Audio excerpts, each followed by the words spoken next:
in South Carolina, where Hillary Clinton needs the African-American vote in huge numbers, there's been a fight between the civil rights establishment and some younger civil rights leaders about whether Bernie Sanders was sufficiently active in the movement. Bernie Sanders says he was.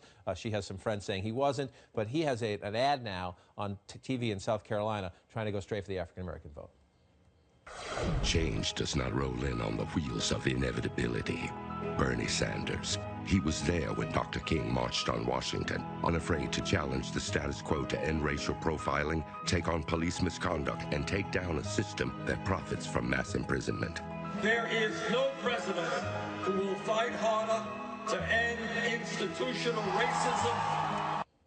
This, to me, is the defining test of this race. Yeah. Because of where the calendar goes next, where you have either majorities or high pluralities of African Americans in the Democratic electorate as the calendar moves south. If Bernie Sanders can break through, he's not going to beat her among African Americans, but if he can break through and get a sizable number, that means a longer race and a changed race. And the place to look when we get numbers out of South Carolina is younger African Americans, because the big question is going to be whether younger African Americans vote their race or their age. Yeah. Younger people have flocked to Bernie Sanders, and why wouldn't a younger African American connect with his message the way a younger white person would? That's the argument that the Sanders campaign is making. And that's why you've seen people like in the Congressional Black Caucus come out and start to more aggressively support Hillary Clinton as they did last week, because they're trying to push back on Sanders' surge among some of those voters. And can he turn that to his advantage, saying, shit, there's the establishment?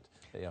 A little bit. He tried to use the establishment for describe other liberal interest groups, and it sort of backfired on him. Remember when he described, I believe it was a pro-choice group that endorsed Hillary Clinton. He described them as the establishment. He had to apologize. So I don't think he wants to call people like John Lewis and other, members of the civil rights movement the establishment.